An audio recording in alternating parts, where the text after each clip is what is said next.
On m'a déjà dit, tu veux faire de la masse, alors mange comme un gros porc. Et moi, personnellement, les gars, j'ai pas envie de devenir gras. Tout ce que je veux, c'est rester sec et musclé. Dans cette vidéo, aujourd'hui, je vais te montrer qu'il est possible de faire une prise de masse intelligente, qu'on peut construire du muscle tout en évitant de prendre du gras. Quand on leur dit prise de masse, ils pensent direct à manger sale. Et moi, je peux vous dire, j'étais dans ce cas-là, à vouloir manger tout et n'importe quoi, juste pour me dire, tiens, je prends du muscle et vas-y, on s'en fiche. Sauf le problème, c'est que ouais, tu prends des kilos, mais derrière, on va péter tes abdos, mon ref. Et ça, c'est un sérieux problème. Parce que manger sale, c'en est un. Après, faire des cheat meals en plus, que tu calcules pas à la semaine, ça, c'est aussi autre chose. Et c'est souvent un inconvénient qui arrive, du coup, sur une prise de masse. Que tu retrouves souvent comme problème, c'est que tu manges sans compter tes calories. Je parle en tant que témoin, tout simplement parce que du coup, vu que je suis passé par là, je sais qu'est-ce que c'est. Et je pense que vous êtes plusieurs dans ce cas-là à avoir fait ce genre de dannerie. Le deuxième problème que ça affiche, c'est simple, c'est qu'après derrière, tu dois faire une sèche et souvent, elles sont longues et tout.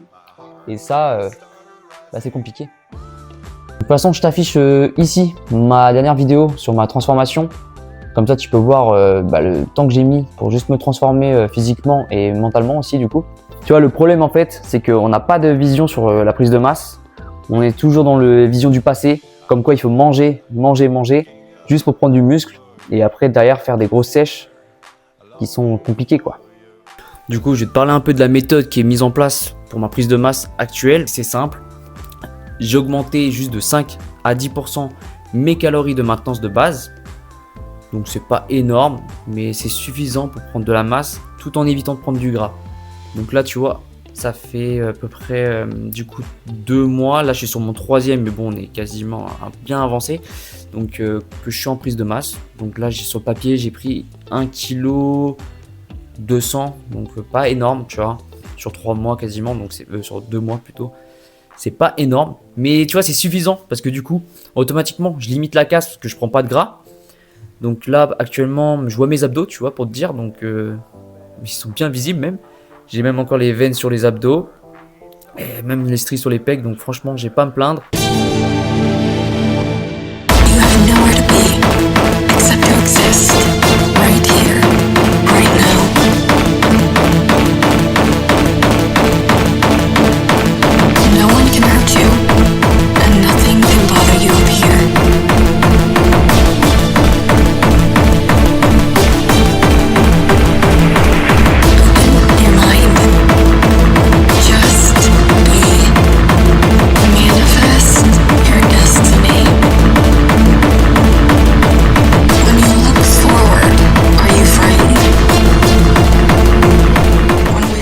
Du coup, ça fait 2 semaines là actuellement que je suis en vacances. Du coup, ma NEAT, elle a complètement baissé.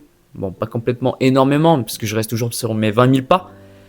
Mais je veux dire, j'ai pas mon taf. Du coup, en tant que chauffeur-livreur, tu portes des charges, tout ça. Donc, du coup, automatiquement, la NEAT, elle est un peu plus élevée.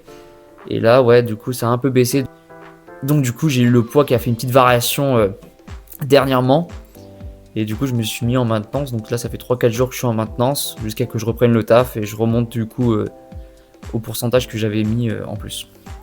Après, ce que moi je te conseille, c'est du coup pour le grammage des protéines, c'est de te mettre entre 1,5 g à 2,5 g par kilo de poids de corps. Parce que plus ça sert à rien, tu vas pas prendre plus de muscle, tu vois. Et moi, j'en ai fait les frais à l'époque parce que du coup, j'ai toujours mis beaucoup de protéines dans mes apports. J'étais sûrement un peu trop haut et tu vas te rendre compte que finalement, de toute façon, en prise de masse, la protéine, au final, tu l'as déjà dans tout ce qui est glucides, tu vois. Les lipides, tu mettras juste 1 gramme, ça suffit largement pour ton poids du corps, du coup. Et le reste, tu mets du coup pour tous les glucides, tout le reste. Comme ça, tu auras un peu démoniaque à la salle et un stock de glycogène quasiment infini parce que tu vas voir, tu auras envie de pousser. Alors, si on parle de l'entraînement, qui est hyper important dans une prise de masse, comme ce soit en sèche ou en prise de masse, de toute façon, c'est simple. Faut pas que déjà ton entraînement change par rapport à la sèche. Faut qu'il soit aussi intense, tu vois. Faut vraiment que tes séries soient dures, mais que les mouvements soient propres, tu vois. Après, il faut que tu aies une surcharge progressive, que ce soit niveau des répétitions et niveau de la charge. Ça, c'est hyper important. Et un volume qui soit vraiment bien organisé par rapport à toi, tes priorités sur ton physique, tu vois. Moi, par exemple, j'avais un point faible sur la largeur sur l'épaisseur du dos, excuse-moi, parce que la largeur, c'est plutôt bon. Mais ouais, sur l'épaisseur du dos, j'avais un problème, tu vois, j'avais perdu de l'épaisseur du coup par rapport à ma largeur via ma dernière sèche. Et j'avais aussi un petit défaut au niveau de l'arrière d'épaule, j'en ai jamais eu, tu vois. Je pense que c'est un muscle que j'arrivais pas à ressentir. Au final, là, ça fait maintenant du coup 3 mois quasiment que je suis en prise de masse. L'arrière d'épaule, il a bien évolué, ainsi que mon épaisseur de dos. La largeur, elle est toujours aussi bonne, mais l'épaisseur a bien pris, tu vois. Donc ça, c'est hyper rassurant pour moi, tu vois. Donc c'est-à-dire que ma prise de masse se passe plutôt bien parce que du coup, j'arrive à prendre du muscle sur les endroits où moi, j'avais un point faible. Donc moi, je te dis, regarde tes points faibles, c'est hyper important. Après, si toi, tu t'en bats les coronesses, comme on dit, bah, fais comme tu veux. Mais le plus important, c'est que tu t'entraînes dur et que tu as une surcharge progressive. Encore une chose qui est hyper importante, tu vois, à mettre en place, c'est toujours de garder tes steps, même si tu n'es pas en sèche. Une dépense calorique, c'est hyper important. Alors, si tu fais pas de steps, mais tu te dépenses, tu vois, à la salle, que ce soit des Stairmasters ou tout ce que tu veux, fais. Hein. Tant que tu gardes une bonne dépense, tu t'éviteras toujours de prendre du fat, littéralement. Après, moi, je conseille de faire des steps parce que c'est beaucoup plus pratique et que du coup, tu peux les faire facilement chez toi ou à l'extérieur. À tout moment, on marche. Donc voilà. Mais après, je te renvoie vers mon autre vidéo que j'ai fait sur mes habitudes à mettre en place pour rester sec à l'année.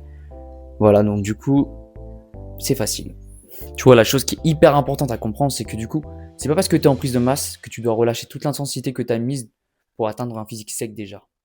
Le but, c'est toujours d'être au max pour avoir un bon physique qui soit sec, massif, tout le temps, tu vois.